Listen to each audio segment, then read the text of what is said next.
Good morning, dear friends, and welcome to our daily Talmud Chabura. It is Rosh Chodesh, the first day of Cheshvan, Taf, Shin, Pei, Gimel, 5783.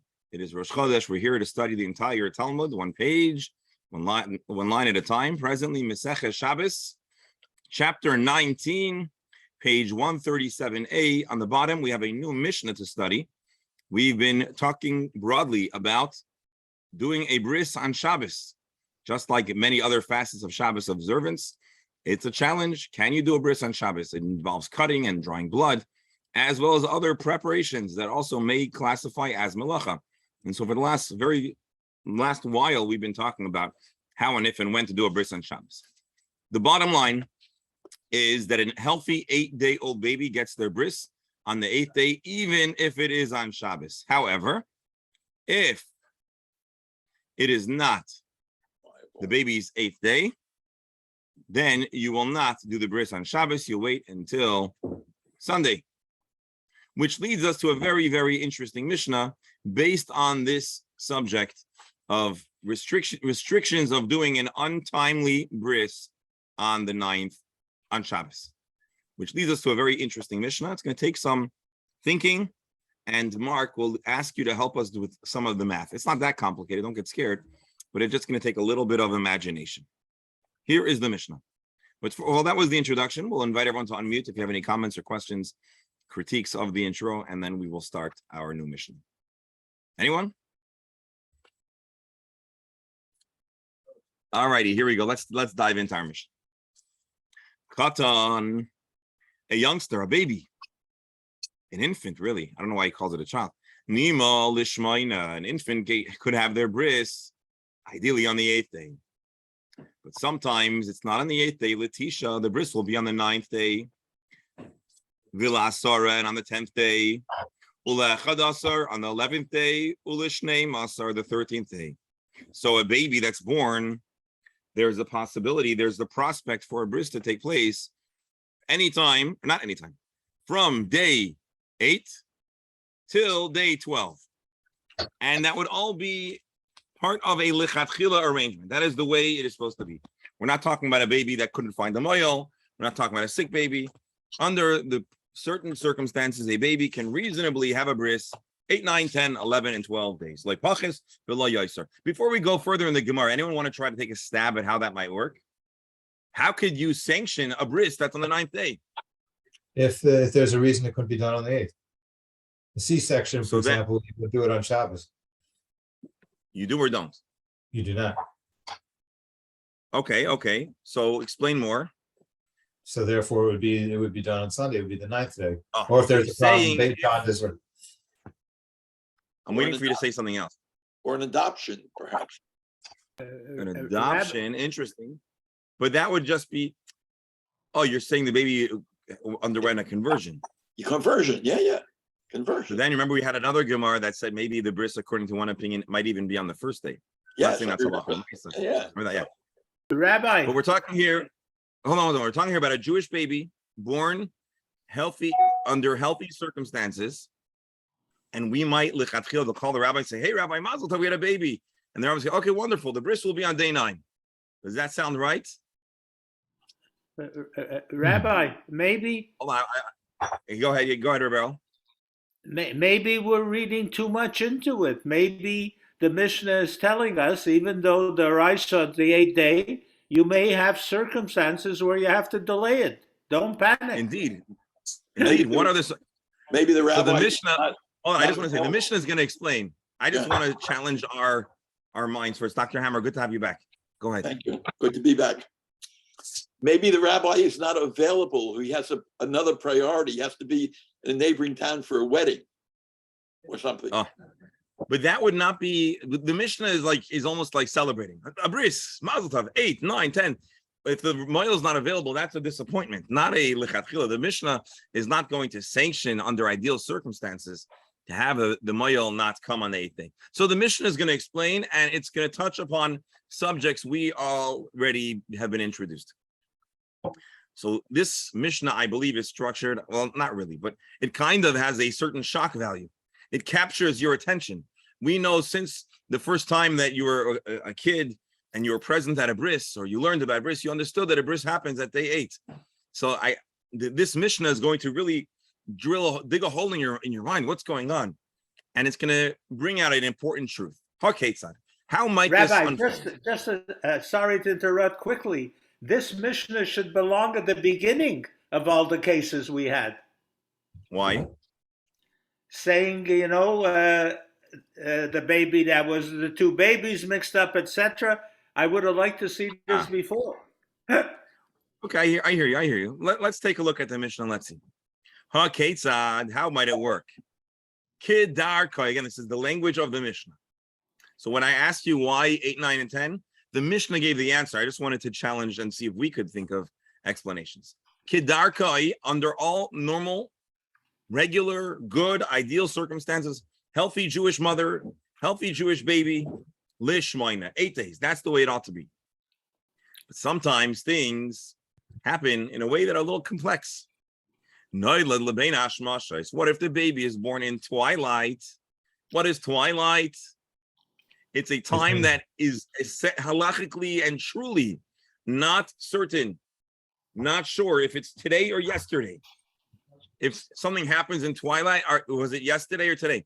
I know someone who was born in twilight, myself, and it's a big problem. It's a big problem. I don't know when my birthday is. Bris on the 8th or the 9th? I actually had jaundice, so that my parents didn't have to deal with that Shaila.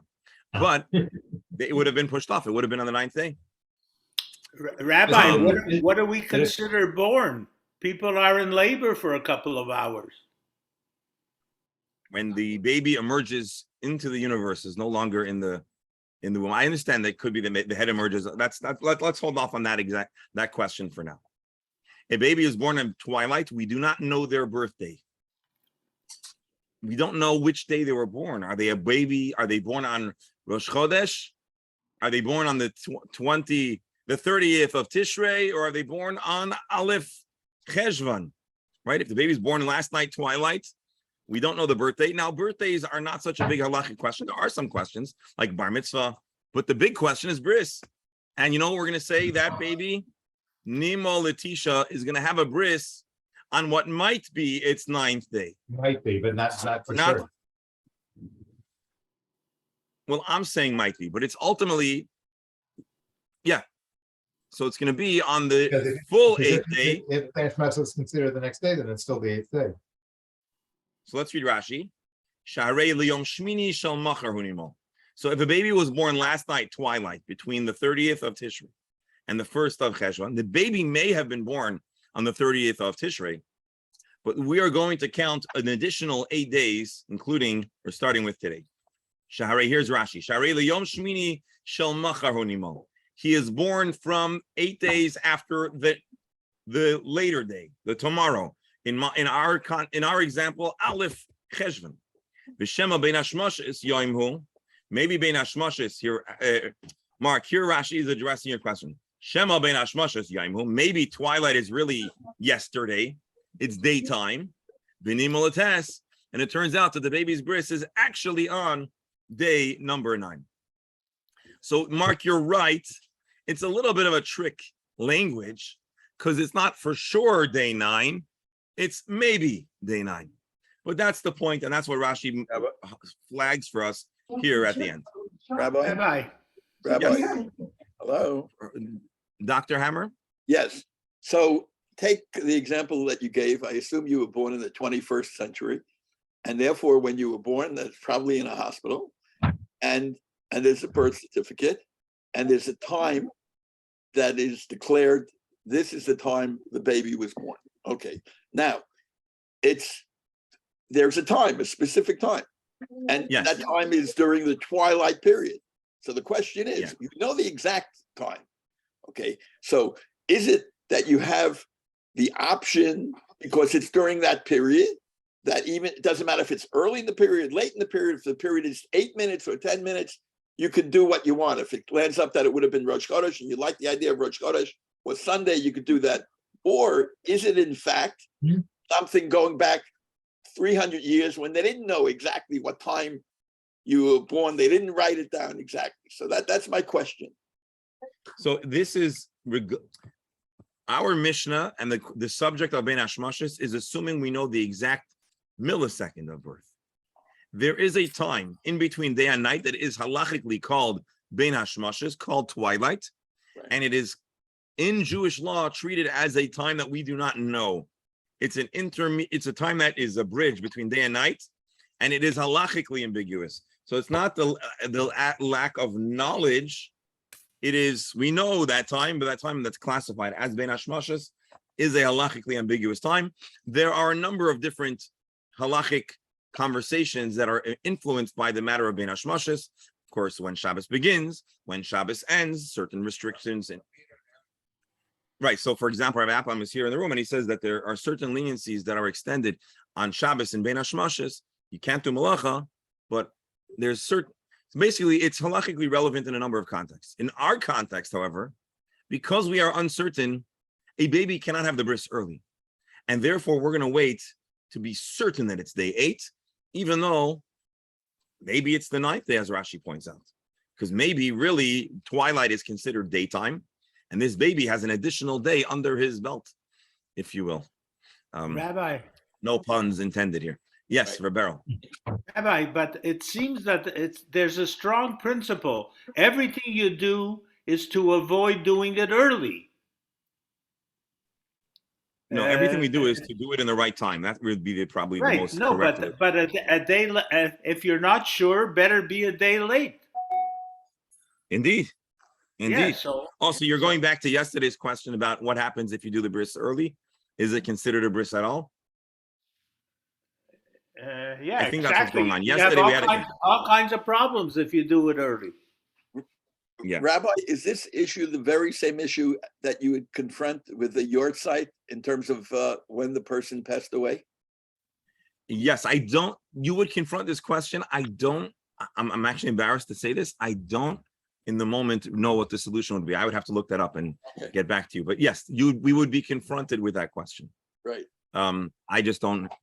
I for some reason I don't think I've ever encountered that shaila in many times when helping someone determine the yard site. We'll ask them the time of passing, and then we'll go back and look and see if it was in the daytime or nighttime.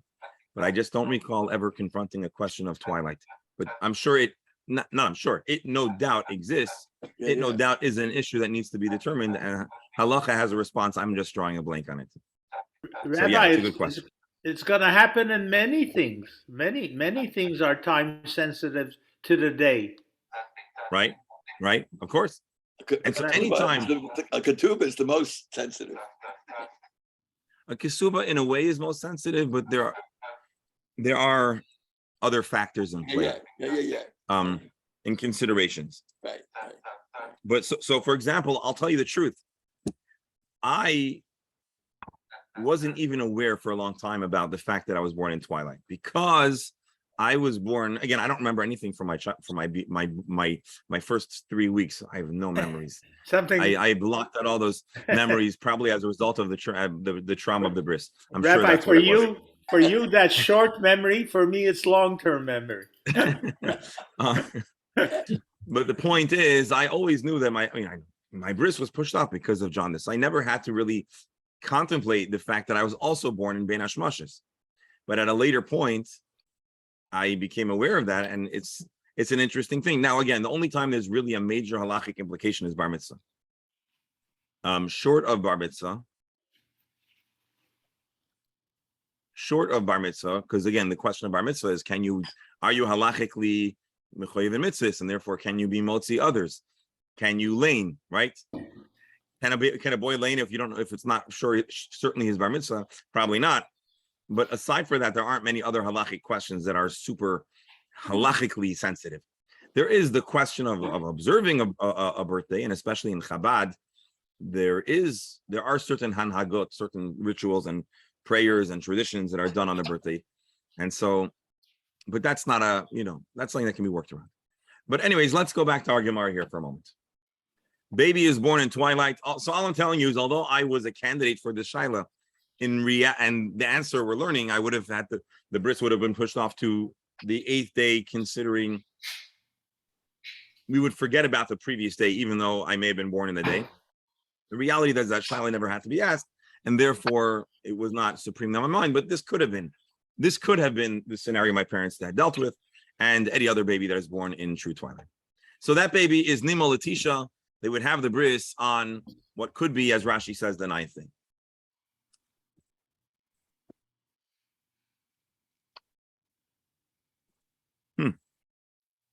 Interesting. Rabbi Applebaum just showed me there's a machlokes, as I'm sure you're not surprised, in the question of yahrzeit. Some say to observe the earlier day, some say to observe the later day, and some say to observe both. So I think that covers the full gamut of possible reactions. And again, there's a reason for each of those shitot. That's not just like pulling out of the hat.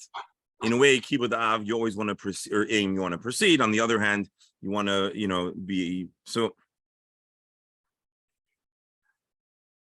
Then there's another shaila, because a chiyuv, and I know I just went back in time into our conversation. A chiyuv has certain rights. A person that has a yahrzeit is entitled to the amud.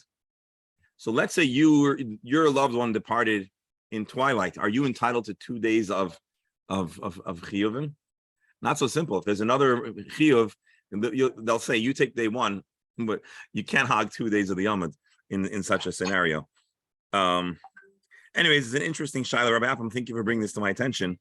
It's apparently a big sugya that if you're a gabbai, eventually you're going to confront this question. So, anyways, back to our mission. Normal, nothing complicated, nothing confusing. Give the baby a bris on the 8th day. If the baby is born in Bein Hashmashis, well, there is a possibility that that Bein Hashmashis is really the day prior. And so now the baby's having the bris on the 9th day. And again, I'm basing myself on Rashi's language, Shema Bein Hashmashis. So Rashi softens, if you will, the landing. But that's the way we understand. That's 9. But where do we get 10, 11, 12? Bein Hashmashis shel Erev Shabbos. What if the Bein Hashmashis is Erev Shabbos? So let's do the math here. Then Bein Hashmashis Erev Shabbos. If the baby is born on Friday, hold on. If the baby is born on Friday, so his bris is on Friday, right? Right. If it's born on Shabbos, the bris is on Shabbos. It's born. But if he's born on Shabbos, the bris is on Shabbos. Well, we don't know if this baby is born on Friday, so we're not going to do his bris on Friday because maybe his birthday. You're not going to do it on Shabbos because it was born on Friday. Not going to do it on Shabbos because it's again a suffix. We're not going to be Michal Shabbos on a suffix. So you're not going to do it on day 8. You're not going to do it on day 9 because there's a suffix. 10. So you're going to do it on day 10. Bein Hashmashis shel Erev Shabbos nimul asar. So if a baby is born twilight on Friday, the bris is on Sunday. And then which in our mind it's only 9 days later. In our mind, it feels like 9 days later. But if we're going to really, really dig deep, it's possibly 10 days. Let's read Rashi. Hayom Erev Shabbos. Efshar l'mulei b'Shabbos. The bris cannot be done on Shabbos. Haba, the coming Shabbos. The Shema Tesu, maybe it's the 9th day from the baby's birth, and we know we do not do a bris for a 9-day-old baby. It's an untimely bris. You can't do it on Shabbos. And so you have to wait until what might be a 10th day. So how do you get 11 and 12? Anyone want to try? What if Shabbos leads into Yontif? It's the two, sometimes, let's say sometimes Erev Pesach is Shabbos or Erev. The one there's no question is Rosh Hashanah. Oh no, that wouldn't be good. So we'll have what we call in Chutz La'aretz a 3-day Yontif. Yeah, we still have it for Rosh Hashanah even here. Okay, very good. So Mark, you were mechaven to so 10 is twilight on Erev Shabbos. You push the bris. 11 would be Yontif in there. 11 days is going to be Shabbos Yontif. We'll see the Gemara inside. Rabbi, go ahead. Why doesn't anybody offer the obvious answer? Have a bris the same time of the day that the baby's born, 8 days later. Because you don't do a bris at night. It might be night. So if Bein Hashmashis is considered at night? That's the problem. It could be. We're not sure if it's day or night. Day. So you can't do a bris in Bein Hashmashis. This is this is like an interesting thought experiment or exercise. All right, let's see the Mishnah further. Yom Tov Lachar Shabbos. You Shabbos into Yontif.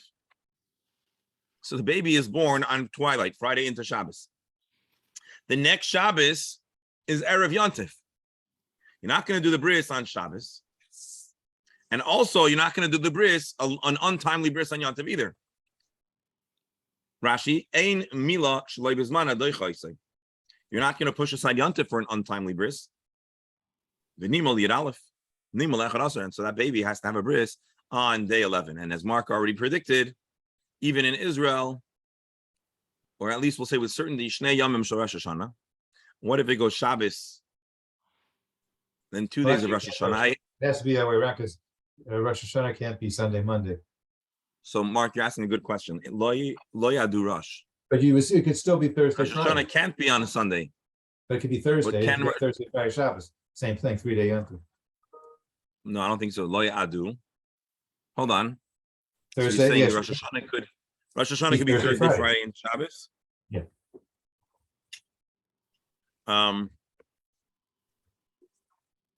That's a good question. Keep that in mind for a moment. Okay, we're Yom going to go Kippur into the Yom Kippur can't be Friday, Sunday with a fixed calendar. Just hold on. We're still But reading the the Mishnah. time of the Gemara, the calendar wasn't fixed yet. So it's Correct. So just the hold Rosh on to the Hashanah question. could've landed on The good. Sunday. It's a good question. Just hold on to this question, but hold on to it loosely. Let's finish the Mishnah, and then we're going to revisit some of these questions. So Shnei Yomim Shel Rosh Hashanah Nimul Shnei Maser. And as Mark pointed out, the simple, fast, easy answer is going to be that the Mishnah was written at a time where they were still Mikadesh according to the Re'iyah, and so under such circumstances, you'll have the possibility of an Echad Asar if and when the calendar is structured so that Rosh Hashanah cannot happen on, there can't be a 3-day Yontif of Rosh Hashanah. Well, it can be So then you'll Thursday, have a problem, but maybe then you'll be able to also supplement with a 2-day Yontif, the other Yom Tovim, which. So let's hold off on the in-depth because put that all aside now because we have to learn the Gemara first before we're going to really try to dig deep in this question, right? Because we don't want to spin our wheels unnecessarily, but this is a good exercise. Let's katana chayla. And then last thing the Mishnah says, okay, let's be clear about something. The baby is unwell. Of course, don't even think about giving a bris to a baby that's not well. That's not even a question. So that baby could be indefinitely deferred. A week, a month, a year. There are circumstances where a person might never get a bris, God forbid. That is the situation. That's our mission. Before we jump into the Gemara, let's do something, which again may or may not be a good idea.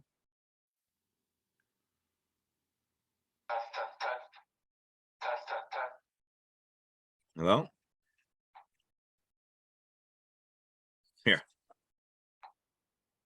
Just if you want to read the Rambam's language. Ikrei Zois Halacha. Here is the essence of this halacha, the fundamentals. Kiben hashmoshes hu safek. Twilight is a doubt. Imin yoim, safek imin halayla. We don't know if the bris, again, it's the same thing that we know. I just want to see, it's good to see the Rambam's language on his commentary on the Mishnah. Is it a day or is it night? Umila shloi bizmana, untimely bris. A late bris won't push aside Shabbos Yontif. Kamila mitzvahs aseh. Circumcision is a positive commandment. The Yontif aseh v'lo yisaseh. Holiday entails a positive and negative commandment. Ki Hashem hu tziva lishbois boy. Hashem commanded to rest on Yontif too. V'hu amr Shabbosai u'bana b'min ha'malacha v'hikar etzleinu lo yasi aseh v'dachi es lo yisaseh v'aseh. Generally speaking, you're not going to have a positive that pushes a positive and a negative. This is the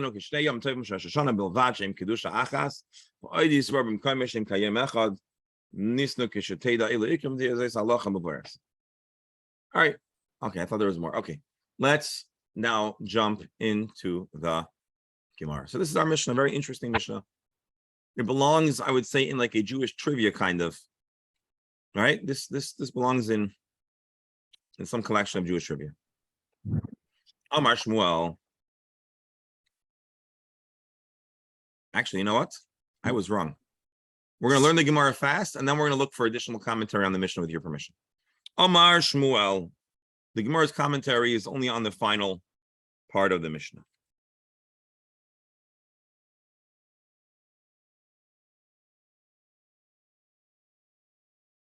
because there's one other point that I want to address. I just want to see the Gemara first. So Mark, hold all of your questions because we do want to compare the second day of Yontif of other Yom Tovim besides for Rosh Hashanah. It's possible that you might do a bris. That's untimely, and therefore let us hold our thoughts. Amar Shmuel, chalatzto chama. If the baby has fever, noistem loy kol shiva lehabraisai. We give him 7 days after he is better before giving him a bris, which is actually the practice today, as we've discussed. Now the question is, how much of 7? Miba'inon me'es la'es? Is it 7 24-hour periods? Or do we say mixas hayom kekuloi, and on the 7th day in the morning you can do the bris? Ibailahu. Miba'ina beis la'es? Do you need a beis la'es? Tashema, let's try to bring proof. Tani Luda, the Chacham of Luda said, Shem Chacham, or Luda, the sage said, Yom Habrasa, the moment the baby is healed, it's as if today he was born. And now Mamtina like we have to wait an additional 7 days, just like when they were born. My love, here's how I understand it. My Yom just like to count how many days old the baby is. We don't need 24 hours. The baby could have been born 4 in the afternoon. It's still daytime. And he'll have a bris 8 days later, 8 in the morning. He's not a full 24 hours. He's not a full 24 hours old. Similarly, the day that he gets better, the day that he's discharged, should not detract. And you should be able to do the bris from the morning. Look, the Gemara says, I'm not mekabel. There's an advantage, there's a strength to the day of healing. When it comes to the day of birth, you don't need 24 hours. When it comes to healing, you need 24 hours. And that's why, God forbid, a baby is born, the baby's not well, the baby's sick. The way it works usually is the male will say, call me when the baby's starting to get better. And upon discharge or upon really being declared 100% healed, they'll then count 7 days. And the bris will be, it's from the time that the baby is understood to be better. So it's possible that those brisin in particular could happen late in the day because they actually need to wait until 7 full 24-hour units have passed till the baby is healed. This is the interesting bottom line of our Gemara, not the primary subject that was on our minds, but important nonetheless. Just real fast, for reference, let's take a look in the Shulchan Aruch. We've read this already, but I want to show you again. A sick baby, it does not get a bris till they're better. And we wait from the moment the baby is healed. 7 24-hour days. And then you give a bris. If you had a terrible fever. But if you just had a small, a single organ or limb is affected, then you could wait and give the bris right away. But if his injuries, if pain is so severe, then you would also wait 7 full days. The Rambam says the same thing.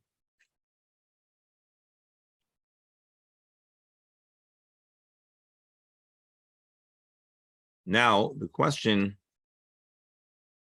that I wanted to ask is a question of Pesach, let's say. Goes Shabbos and 2 days of Pesach. So in many regards, the second day of Yontif is considered a lot more lenient than the first day of Yontif. In many halachas, things that are prohibited on the first day of Yontif are permitted on the second day of Yontif.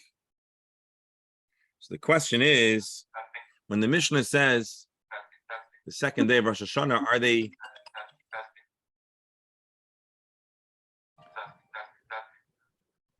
Hello? Some funny noise in the back. No, I'll mute that. Who's saying test? Is something wrong with my phone? Do you hear me? Yeah, we hear you, but we hear the other voices too. There's a test going on in the background.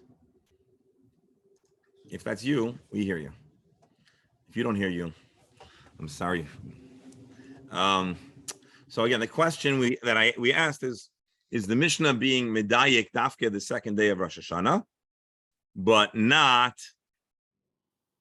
other holidays? That is the question.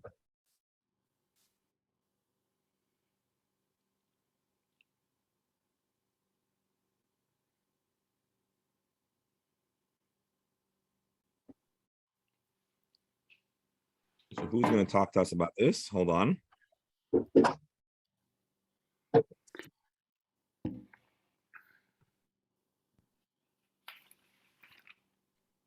Let's look at the Rambam again. Hold on.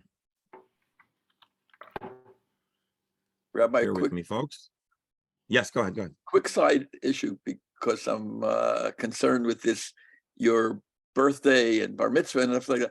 With a convert, okay, how long do they have to? Convert has a bris. Let's assume it's a teenager, okay, and the parents are so happy. They say next month on Shabbos we're making kiddush, and he's going to have erzatz bar mitzvah. He's going to have his bar mitzvah.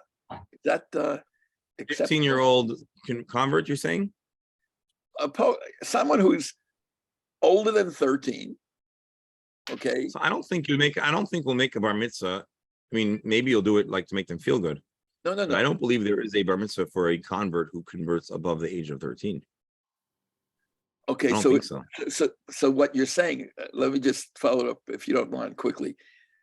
So he converts, and next week he says, you know what, I want a lane.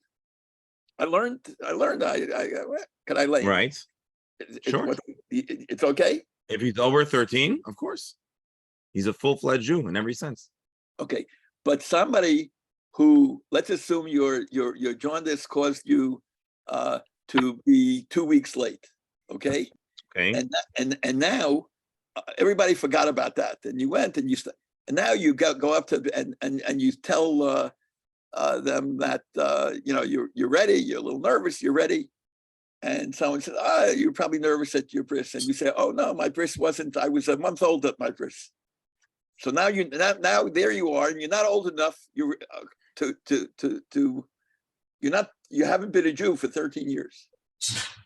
Hold on, I want to clarify something. I'm not sure if I understand. I don't think it makes a difference when you're born. When you had your birth. Age doesn't follow when your bris was. Age follows your birth. Okay. So it doesn't matter if the bris was a year delayed.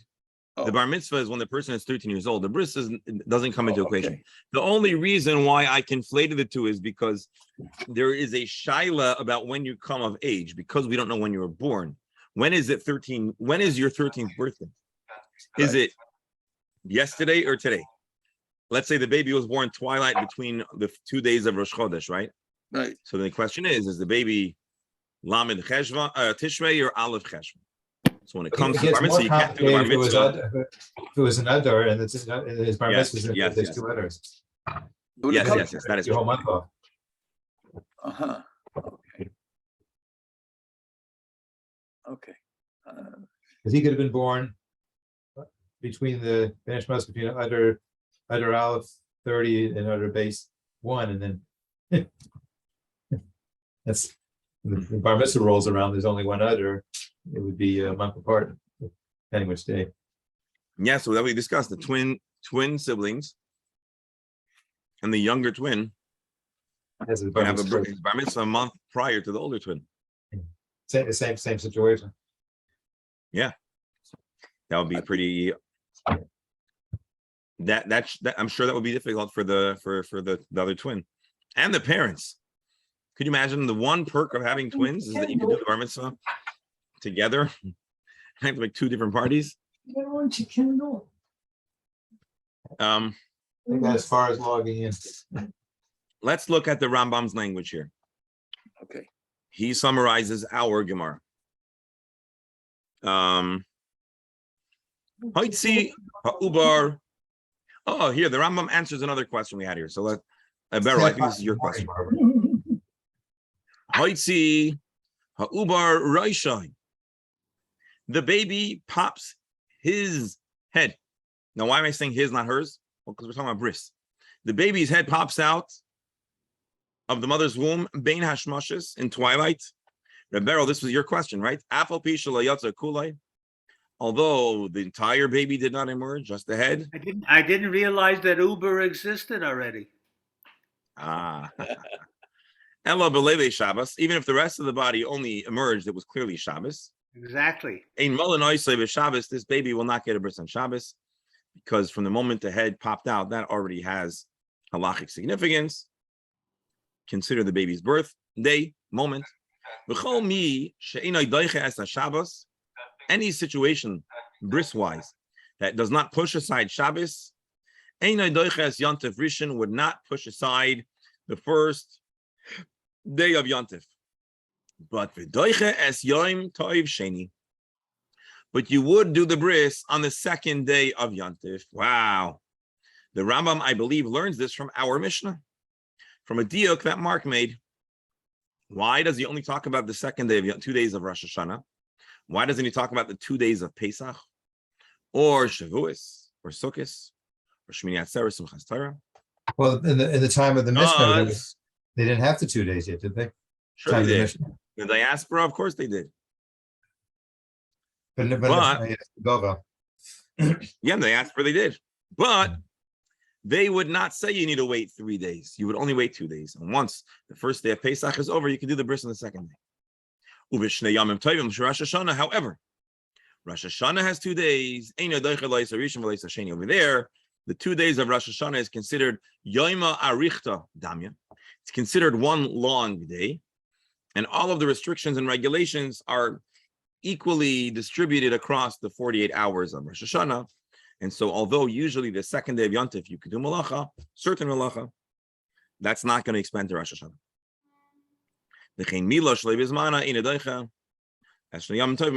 And similarly, an untimely bris wouldn't push aside the 2 days of Yontif.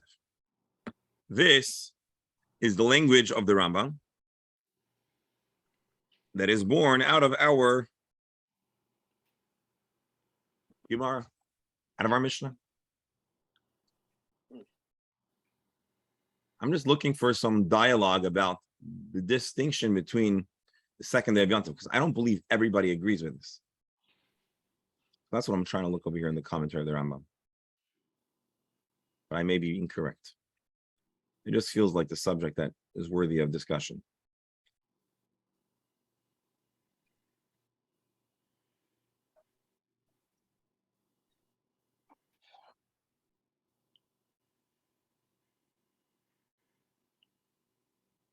Okay, here, without going into all of it, bottom line, not everybody agrees with the Rambam. There are those who would paskin that you would wait both days of Yom Tov, don't do a bris. Now let's see the language of the Shulchan Aruch in the same subject. Noila, this is the code of Jewish law, Rabbi Yosef Karo. Nolad ben Hashmashes, Moinaloi mehalayla. We consider the second day. We consider the night, day one. Benima Latishi, and the baby has the bris on the ninth day. Shu Safik Shmini, which could possibly be day. But if the head emerges in its daytime, or they heard the baby cry, basically, the moment the head emerges, or you hear the baby cry, it is considered halachically born. So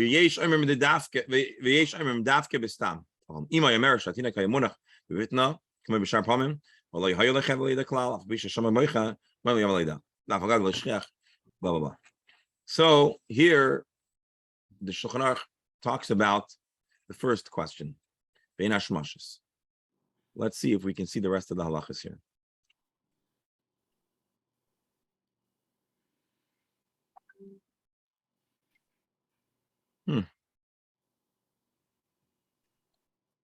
I'm not getting dialogue on that on our question here. I thought we would. Bear with me a moment. Maybe we're looking in the wrong place.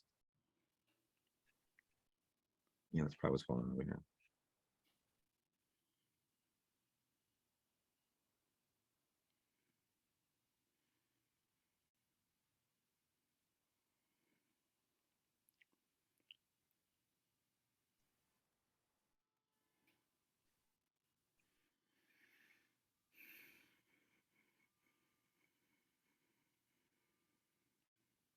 Oh, here. Okay. So here, Dr. Hammer, here's really your question. What if they're watching the sky? They see really, really small stars, and we know that usually we depend for Tzeitzak Kechavim on medium stars. So here, Yesh Lismech Al Kechavim, the suffix Lomo Lamacharos, Kimish Lahoy Leshavas Leontif.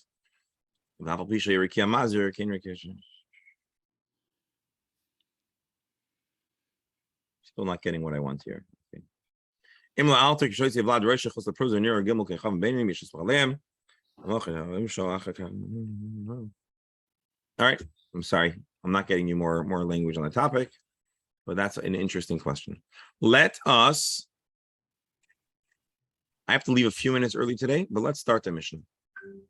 Any closing comments or thoughts on this Gemara, on this Mishnah? A lot of people are muted, but you're welcome to unmute if you like. We're going to continue.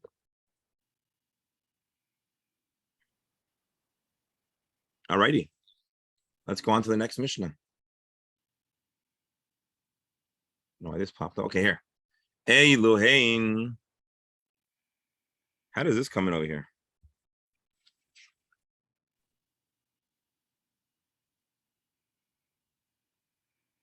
All right, another subject. If you recall, long ago, we had a conversation in the Mishnah and in the Gemara about a baby who had the bris and the bris stopped, but there were some repairs or things that were not removed. So do you go back and remove them or not? So we said, if it's an essential part of the bris, you do go back and trim. So now our Mishnah is going to ask to explain what the tzitzin ha'ma'akvin are. And my dear friends, I just want to let you know that we are now in our initial descent to making a siyum on chapter 19 of Shabbos. We're not going to make the siyum today, but by tomorrow, Be'ezer Hashem, we'll make a siyum on chapter Tisha Asar, otherwise known as Rabbi Eliezer Demila. And so now we have one last Mishnah, one last question of circumcision. And again, it is a little bit more, I don't want to use the word graphic, but it is a little bit more descriptive than our previous Mishnahs about this. Elohein tzitzin ha'ma'akvin esamila. This is what is considered a shred of flesh that makes the bris not yet valid, and it needs to therefore be trimmed. Basar ha'chayfes roiv ha'tara. If flesh remains, that covers most of the corona. The einai oichel b'truma, this individual, until they've trimmed all of the flesh that covers most of the corona, you cannot feed this person truma because they are not considered to have the bris. The imhay bal basar, if the person was fleshy, and so it appears as if he was not circumcised, but that's not because the actual skin was not removed, just he's heavy, and so it seems to be, we'll read Rashi in a moment. You should yet trim this, even though maybe clinically and technically the bris is fine, but you want the person to have the appearance of a proper bris, maybe for their own social well-being. Who's going to be looking? I'm sorry. It's not, No, I think we're talking about the moil. I think that's publicly shown. No, I think we're talking, first of all, different times and places, human beings were more and less modest and covered always. And I guess at the mikveh, but also I think we're talking here about a moil. The moil is still, the baby's 8 days old. The moil just did the bris, and he says, you know what? I'm going to go back and just trim a little more to make sure that it looks 100%. Rabbi, Yes. do we have a list anywhere else what the problems are for a person whose bris is not proper except eating truma? Well, most of the issues are internal, meaning a Jew wants to have a good bris, but in the context of truma, that's probably the primary example of, meaning a Jew wants to have a kosher bris, regardless of the consequences. But there is also a practical restriction, and that is truma. So I'm not sure. You're asking a good question. No, I presume if there would be other consequences, this is the place where we should see them. No, it is not really. This is not the primary source that discusses bris. This is all in the context of understanding the laws of Shabbos. So this is not actually, believe it or not, I know we spent a lot of time talking about bris, but this is not actually the primary text that's going to get to talk and discuss circumcision. So we'll in the course of our studying the entire Talmud, we will revisit other angles of bris as well. Let's read Rashi here. Shahaya shamin, he was fat. Vinira basar shalamayla merlasai, and the flesh that's really not arla looks like because the person is fat, so the flesh hangs over and appears that the foreskin is still there. You should trim from there.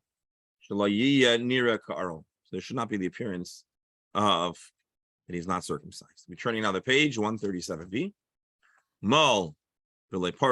If he trimmed the outer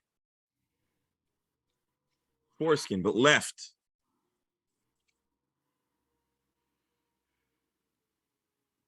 I think we're talking about a finer membrane, but let's see.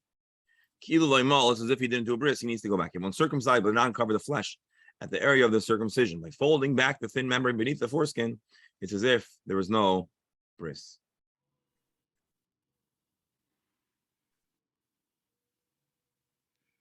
If you recall, when we had the Moel that visited us, so he talked about the two stages of Priya and Mila, cutting off of the external skin and then removing the underskin, explaining that some Moelim actually could do it in one motion, but it's technically or many times done in two phases. And so even if the Moel stopped, if he didn't do the Priya, he re-engages on Shabbos.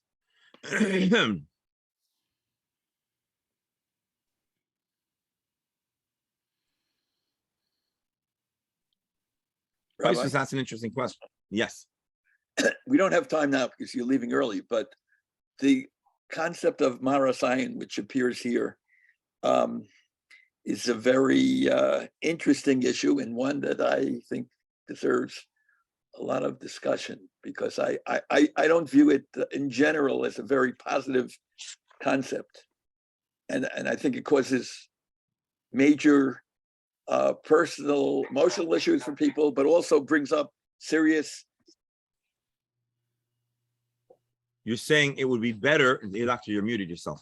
You're saying it would be preferred if people did not need to at all consider appearances, and all they needed to consider what is other people might think. If you're, in other words, because you're eating pastrami that looks like bacon with your eggs, that maybe you shouldn't do it because somebody might come into your house and think you're having, I'm just using that as something. First of all, I hear you. I Yeah. think we have to consider there are two possible motivations behind the concern of Maris Ayin. There is the shame that we're imposing on the individual who has the appearance of impropriety, which I think we could agree is not really a healthy situation. Or there is there's the possibility of someone being misled, making a mistake in the attempt to emulate the appearance of impropriety, which may, under many circumstances, really be what's going on. So, for example, at a time where there was no such thing as soy milk, the person was going to use a cream-like parva. Right. There's a discussion that you should leave some of the pieces of whatever that thing that created the cream, so that no one is misled. But I think we need to re-explore it, and it's a good question, and it's certainly an important topic of conversation. Right. But we need to really probe what the primary motivation behind Maras Ayin is, and when and how we're concerned. In this very specific case, I will say that the parents are doing the kid a favor. It's not the kid's sense of shame. It's the parents saying, hey, I'm setting up my kid for life. Just like you shouldn't give your kid a crazy name that's going to cause the kid to have to confront it his entire life. Well, maybe the parents are like, look, the baby's 8 days old. He already went through the bris. You know what? Let's ideally make everything look so that he'll never have to think twice. So I'd be curious, although I do have to go now, but I'd be curious to hear if you had any different take on under those circumstances versus an individual themselves being super conscious and self-conscious because of the principles of Marasai. But anyways, I'm going to go now. We can resume this discussion tomorrow. I want to thank Dr. Hammer. It's good to have you back. We missed you 2 days. I want to thank everyone for joining us. You're muted. And I want to wish Dr. Everyone a good Chodesh. And Cheshvan represents a return to routine. But Hashem should bless everyone in anything but in a routine way, in an over-the-top, unexpected, and overflowing blessings for health and happiness. And Chodesh Tov, thank you so much for being here on this auspicious Rosh Chodesh. Okay, I'm gonna end this now. Thank you so much. See you tomorrow, Be'ezer Hashem.